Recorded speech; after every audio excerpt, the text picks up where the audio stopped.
now, once again, Raymond Arroyo. Welcome back to The World Over. He's one of 50 priests in the U.S. trained for a very special ministry. And the demand for his services is growing at an alarming rate. By his own account, he receives 20 calls a week from people desperate for help. Father Vincent Lampert is a Vatican-trained exorcist for the Archdiocese of Indianapolis. He's traveled all over the world talking about his experiences doing battle with evil. I sat down with him here in Washington, D.C. recently to discuss his ministry and why he believes demonic activity is on the rise. Take a look. Father, we seem to be seeing an explosion in demand for, pardon the crude term, your services as an exorcist. Why do you think we're seeing this increase in both attention as well as perhaps authentic possession now rather than years before? People oftentimes ask me, is there a greater sense of evil in the world today? My response always is, I think that I don't know that the devil has upped his game, but I think more people today are willing to play the devil's game. You know, faith in God will lead us in one direction, the lack of faith will lead us in another, and certainly faith is on decline in the lives of many people. What are some of the portals or doorways? I mean, demonic possession, more often than not, doesn't just come upon ambushes as we're walking home in the evening. There are ways that the devil enters in, yes? Yes, there are. And what would those be? And as an exorcist, that would be the main thing I would look for. What's the entry point? Such as ties to the occult.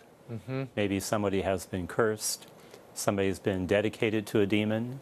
One hasn't invited a demon in. Broken relationships, a life of habitual sin. These are primarily the ways I think that people can invite evil in. Wow. And do you think there's something special, and I guess you get this a lot, that sets you apart? Why were you chosen, do you think, to be the exorcist in your diocese? I jokingly always say I was at the wrong place at the wrong time. So I was appointed 11 years ago, and my bishop at the time said that he was looking for a priest who believed in the reality of evil, but not one who was going to be gullible to believe that everyone who came to him was actually up against the forces of evil. And how do you train? How does one train for something like this? I mean, you went to Rome, you worked, I know you took that course, there's the course on exorcism, but you actually got involved with this before that course was available. Yeah, when my bishop appointed me, he knew I was going on sabbatical in the early part of 2006 in Rome. And so he told me while I was there that I should also study this. And I was able to connect with a priest over there who allowed me to train under him. So during the 3 months I lived in Rome, I was able to participate in 40 exorcisms that he performed. Wow. And you still took the job. A life of obedience as a priest. I'll say. Were you at all frightened by being party to this? I mean, you're seeing this phenomena. Oftentimes, the guttural voices, there are things at times that can levitate their cold spots. I mean, I've spoken to many of your confreres who speak of this sort of phenomena. Did you experience any of that, and did it cause you to hesitate at all? Yeah, hesitation would be a better word than fear, because I mean, I saw a lot of the traditional things that people describe, eyes rolling back into one's head, foaming at the mouth, growling, snarling, even saw someone levitate during an exorcism. But I came to learn early on that these are all tricks of the devil trying to disrupt the prayer of the church. You've said that an exorcist is trained to be a skeptic. Yes. A lot of people might hear that and go, oh, wait a minute, what's he talking about? Why is it important to be a skeptic? Because the church wants to make sure that all other possible avenues of what's going on in the person have been addressed. Because it would do greater harm if the church labeled somebody as possessed, if that label would prevent the person from getting the true help that they need. And how do you evaluate people? They come to the door, they call you, and they say, Father, I'm possessed, or my daughter's possessed, or we think there's a possession here. What happens? What would you do as a first order? By the time somebody contacts me, there's a protocol that's followed, at least here in the United States, having somebody get a psychiatric evaluation, having one get a physical examination, and then I would do a complete history of the person, trying to figure out if evil truly is present, what was the entry point, and then trying to resume the person's spiritual life. Because it isn't just about praying for someone and casting out evil, it's about helping the person to really establish an authentic relationship with Christ. Tell me about the levels of possession. There are gradations of demonic influence. It's not all full-on possession where people are, climbing up the sides of the walls. You encounter, you've come across things that are of a lesser variety, but no less distressing and concerning to those involved. Yeah, there's different types of extraordinary demonic activity. Demonic infestation, the presence of evil in a location or associated with an object. Demonic vexation would be physical attacks that one is experiencing, and then demonic obsession, which would be mental attacks, and then the other one, as you mentioned, demonic possession itself. Now, in infestation, what does that mean? Describe that. Have you come across that in your work? I get lots of calls about people who think strange things are happening in their house, or maybe an object that's been cursed. So it would really, if something's been cursed, it's been dedicated to a demon. If something is blessed, it's commended to God. So the role of the exorcist in that case would be to go in and to offer a prayer of blessing and breaking that connection with evil. So sometimes it's as simple as doing a blessing, a deliverance prayer. What's the difference? Tell people about that, because I think some, even priests, they hear exorcism and they all kind of start pushing away from the table and looking for the exits. Let's face it, it frightens some people. It's seen as something kind of otherworldly that I don't want to get too close to. I told you the story earlier. My daughter, when I said, who are you interviewing tomorrow, Dad? I said, well, I have an author, and I'm going to interview a Father Vincent, who's an exorcist. And she looked at me and said, well, I would recommend you don't shake his hand. I said, oh, great. So, from the mouths of babes, but I think she was wrong. Give me a sense of when you hear that a house is possessed, or or a house is infested. How do you determine that it's infested or not? Well, you determine if something has actually taken place in that house of an evil nature. St. Thomas Aquinas would say that evil is neither here nor there. We say it's there if it's choosing to act there. So if evil is present in a house, was somebody ties to the occult, was some heinous crime committed there? So trying to determine what brought about that presence of evil. And a priest can go in and say a blessing, offer a prayer of deliverance, without being a designated exorcist in a diocese. Absolutely, because of those different types of extraordinary demonic activity, any priest can deal with infestation, vexation, and obsession. Really only cases of demonic possession should the exorcist be called upon. And really the notion is that if a priest takes his priesthood seriously, so will the devil. When you are called in on a case, do you have a team around you? I know some exorcists I've interviewed in the past, they have a medical team, a couple of doctors they consult with. They also have a group of what I would consider sort of prayer backup, prayer warriors who attend the exorcism. How do you proceed? I kind of look at it differently. In speaking with my bishop over the years, I've always thought the presbyterate of the diocese really is the prayer team. It really is engaging all the priests of the diocese to think about their own vocation, their own calling to priesthood and what that means. And certainly a common theme about being a priest is dealing with the forces of evil and helping people to establish a right relationship with God. Should you try to recruit fellow priests to come to the exorcism when you're performing the rite, when you're... Yes, I have absolutely done that, and asked them to be there to pray. And tell me about that rite. Tell me about that exorcism rite. Some people may be unfamiliar with it. Do you perform it in Latin? And why is it so special and reserved for a designated exorcist? The ritual of exorcism that came out in 1999 was the last liturgical rite to be updated after the Second Vatican Council. It was tweaked again in 2004, and it basically replaced the one that had been in existence since 1614. But one of the big differences in the new rite, it included supplicating prayers, which are prayers directed to God, which anyone can pray. So the rite really is a liturgical prayer of the church, really asking God to intervene in the life of one who is being afflicted by evil, and asking God to give that person the sense of peace once again. Do you prefer the Latin? Some exorcists I've spoken to say the devil hates Latin, so that's all I use. I don't get caught up in that because I know Latin is the language of the church, but what even more important to me is the holiness of the person. The intention of the one To me, performing the rite. because ultimately the exorcist is trying to take one who's within the realm of darkness and bring them into the light of Christ. I'm reminded of Moses in the Old Testament. When he went to Pharaoh and said, God says to let my people go, what happens to the staff in Moses' hand? It turns into a serpent. But Pharaoh's magicians are able to do the same thing. But what's the difference between Moses and them? Moses is a man of God. So to me, in an exorcism, what I really believe is important is for the exorcist to be a man of God. You've said that pagan practices can invite evil in and can lead to these various levels of demonic involvement. What does that mean, pagan practices? It ties to the occult. You know, the word occult comes from the Latin word occultus, meaning hidden or secret. And a lot of those practices are condemned in the book of Deuteronomy in the Old Testament because they're a violation of the first commandment. Because when people turn to these practices, they're turning away from God and actually putting something else in the place of God. When you first sit down with someone, you do what? Because not everybody that comes to you is possessed. I mean, they may be showing signs of things. How do you discern?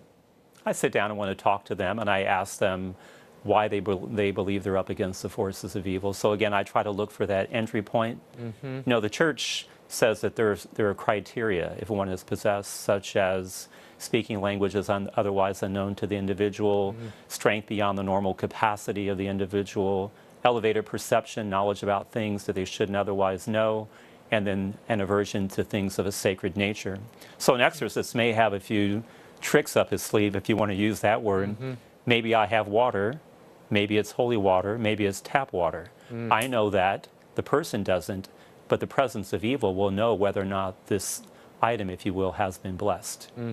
So those become tests that you can administer to see if you get a reaction or not. If you bless them with tap water and they start reacting violently, then maybe it's really something of a psychological nature. Now, a lot of people who've only seen exorcisms, and which would probably be the majority of us, on television or on a film or on stage, these can happen anywhere, usually in the room of the afflicted or in a house or something. That's usually not where these exorcisms take place. Where do you usually conduct an exorcism? Well, the devil doesn't get to decide where he will be defeated. So an exorcism always takes place in a sacred space. I always tell people that an exorcism is never going to take place in an abandoned house on a dead-end street at midnight during an electrical storm. The devil doesn't get to decide. Don't tell Bill Blatty now. He'll get very upset. I'm sorry, Bill. Go ahead. But the devil doesn't get to decide where he will be defeated. And what about, you said you invite other clergymen in. How many? It depends. Obviously, I will determine the location. I will be there, the person afflicted, a family member or two, and then maybe a couple other priests to be present just to be in prayer. And part of the rite is to get the demon to reveal his identity, to speak the name that is infesting and possessing this person. Why is that a focal point? What does that achieve? Because knowing the name, when somebody gives your name, you have a certain power or control over them. So when a demon names itself, it's demonstrating that it's finally submitting to the power and the authority of Christ. And it takes it can take repeated exorcisms for this to happen. Because it depends on the strength of the evil that's present. My experience is that demons of a weaker nature, when prayers are prayed, they leave immediately. If ones are of a more dominant nature, they're more persistent. I will say, too, there's a difference between exorcisms performed in the pagan world and in the apostate world. So parts of the world where the good news of Christ has never been proclaimed and one's afflicted, the exorcisms are immediate and effective. But in the apostate world, where people have heard the good news, but now they've turned a deaf ear to it, it does seem that evil makes a greater claim on these people. And is it one entity possessing them, or can it be multiple entities? It's usually not a question of one, but of multiple. And not that there's a sense of fraternity or collaboration amongst the demons, but it does seem that they act in clusters. Now, I came across an interview with you, and you said not only is it a demon possessing a person, but souls of the dead can affix or attach to someone. Explain that. That's really something that's being debated now. Do the souls of the damned kind of wander the earth awaiting the final judgment? So I don't know that there's a definitive answer to that, but it's certainly a question that has been brought up within the International Association of Exorcists, just as a way to debate those types of things. Have you had any experience with that sort of manifestation? I have not. I've never encountered that at all. And how do these possessed people manifest? And do you see a difference, pardon the term, from demon to demon? Is there a difference, or is it primarily the same sort of presenting phenomena? I think it's pretty much the same. It's usually something of kind of an animalistic nature. If you think about the story of creation, on the sixth day of creation, God created animals and he created humans. But what separates us from animals? That we can choose to honor and glorify God. So since the demons have rejected God, a lot of their manifestations are animalistic. Tell me for a moment about, we've been seeing a lot of cult-like activity. I talked to friends of mine in law enforcement, and they've been finding dead animals all over the place, beheaded animals. Do you see this as a rise in the occult, in whether it's animal sacrifice or some kind of santeria, or this Santa Muerte, this movement in Mexico? What are we seeing here in the United States? I think what we're seeing is that because faith is in decline in the lives of so many people, even millennials, I think I read recently that 70% of millennials no longer profess any religious affiliation whatsoever. So as belief in God is deteriorating, there seems to be a growing fascination with these occult practices. And you think it's filling that void? It is, because I think the human person has that innate desire for something more. Of course, I would agree with Augustine that, you know, our hearts are restless, O Lord, until they rest in you. But when people have rejected God, they're trying to fill that in with something else. Tell me for a moment, Father Gabriel Amorth, at the time Rome's chief exorcist, now deceased, he said ISIS is Satan. He was talking about the Islamic State and the way they're manifesting throughout the Middle East, and that this is a manifestation of satanic activity. Would you agree with that? Well, one would have to say, what is Satan all about? He's about division and hatred and violence. So to that degree, the answer would be yes, because as Christians, we believe that Christ came to create community. He gave us the church. But you look at groups like that, and they're all about violence again, and hatred, and tearing things apart. And death, and chaos. And chaos, which is another mark of the devil. What is the most misunderstood facet of what you do, and the thing you think people should understand about this ministry, which is what it is? Exorcism basically is a prayer of the church. It's praying with somebody who's afflicted. I think oftentimes people want to get caught up in all the theatrics of exorcism. You know, I tell people that if you think that you're up against the forces of evil, all you need to do is pray. As a Catholic, go to Mass, receive the sacraments, and the devil's already on the run. But people kind of look at that and they're like, huh? They really are looking for me to tell them to do something extraordinary. But it's very much the ordinary components of our Christian faith that keep the devil at bay. And often the lack of them that present an opening. Exactly. Now, do you, final question, when you see children afflicted, and I don't know how many you may have come across in your work or not, I don't know how high an incidence or low it might be. We don't have any data on that sort of thing.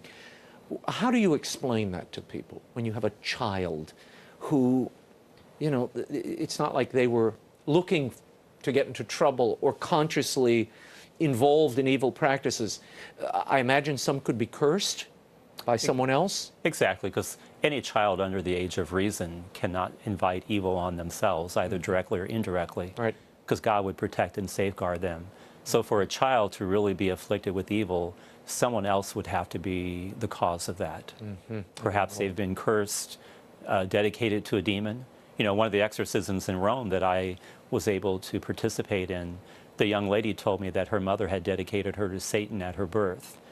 And by the time she was 12, she was able to escape from that environment. She ended up on the streets of Rome and then eventually made her way to the priest who was mentoring me. Wow. And then he was able to get her out of that and break the forces of evil in her life. The great news is that she went on to become a religious sister. And she dedicated her life to working with street children in the city of Rome. She knew what it was like to be on the streets, and so she was striving to make a positive difference in the lives of others. And what's important about that story is that it reminds us that no matter, how one may be involved in evil, no one's ever completely lost to God. God can reach anybody.